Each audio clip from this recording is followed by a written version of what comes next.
Bon, zanmim koman e? Pabliye ou sou chen pou la ki rele Fè l'ajan online. An di yon kont Facebook espesyalman ou dwe gen el. Pou kre yon kont Facebook, ki sa wap bejwen? Wap bejwen entre nan interface Facebook lan d'abord, men sou laptop, e li tre simple. Ou pral sou Chrome, wap peze Chrome, e pi tou, wap tobe sou Google normalman. Apre sa, wap tape Facebook. Tape facebook.com. Lo tape facebook.com, Facebook zo e la pou ka konekte, la pou ka ouvri yon kont. Pou kreye yon kont Facebook, li tre fasil.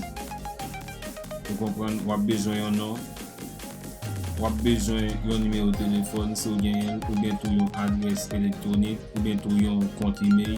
Yon kont email sou pa gen yon, al gade nan deskripsyon, wap pon te fe yon tutorial deja ki te di koman pou kreye yon kont Gmail, ki donk kap important pou konekte ou inskri sou chak aplikasyon betou website wap bezon inskri. Yon kont Gmail important apil. La wap met ane a, tout sa, la wap met sou son fi, sou son garson. Ebyen an komanse, nou parle trop, an komanse. An ti nan pese yi fe yon kont Facebook pou l'ekol Sonnet toujou, paske nou te fe kont email la sou nan l'ekol Sonnet, an tou kontine a l'ekol Sonnet la, net. Ok, an di nan prele l'ekol, mem jan kon, nan prele l'ekol Sonnet. Lizi met ton email ou bien yon numéro téléphone, mak met ton email pito.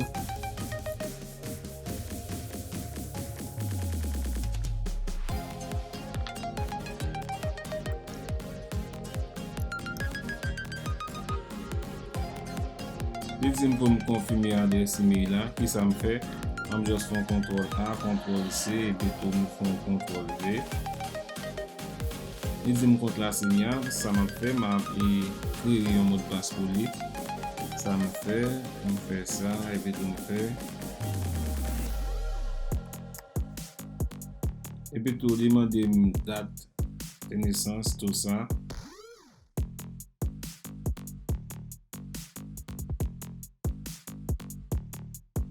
Et mettez-le comme ça.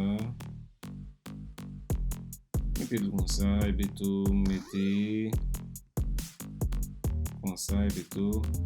Juste là. Bon, mais problème là encore, Facebook semble pas accepter avec nous.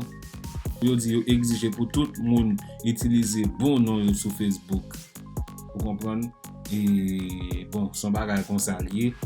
M'pas jamais gen un compte sous bon nom. On dit bon, m'a tout créer un compte. Ça va faire hein. Et ça m'a dit là et compte c'est pour et mouvement pour carré et petit mouvement familial vous comprenez qui donc c'est bon non pour mettre ça qui pour business là c'est page vous comprenez c'est page qui est pour business mes amis là m'a payé inscrit et tout la peut-être fait.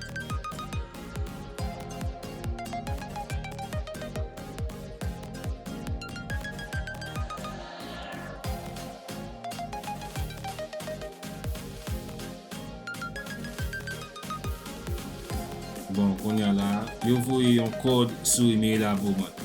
Qu'on y a là code ça yo dit pour et mettez là et puis tout pour yo libérer compte là et ça m'a fait seulement. Qui donc et ça fait l'aime te dit nous et l'en fin fait compte email là pour nous serrer mot de passe nous pour nous serrer toute bagaille pour ne pas oublier rien li important pour mes amis.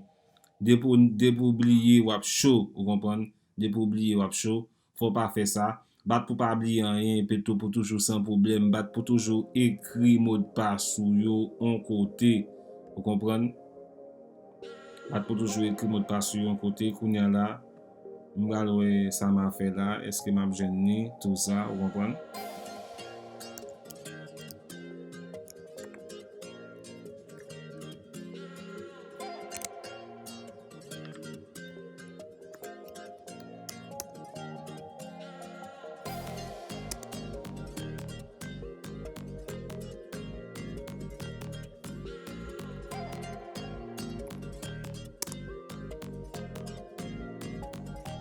et m'a connecté sur compte email là et puis tout pour prendre code yo voyer pour moi et puis tout pour mettre les tout pour compte Facebook me confirmer.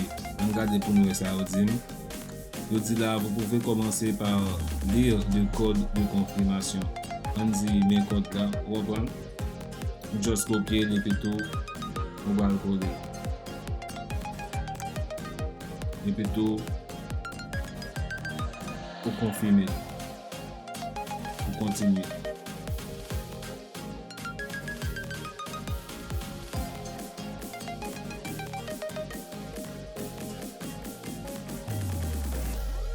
Ok mes amis, compte Facebook nous créé. Compte Facebook nous créé. Et m'a montré nous comment pour nous mettre photo, mettre couverture et chercher les amis, voyer message par les amis, on l'autre les, nous comprenons, m'a montré nous plus bagaille toujours, mais je dis à m'te voulais montrer nous comment pour nous créer compte Facebook nous pour compte nous. Et pas oublier abonner là, peser là pour abonner. Et là ou ka like et puis tout puis bas ou ka commenter tout là ou ka partager vidéo tout ça ou ka suivre là dans playlist tout ça.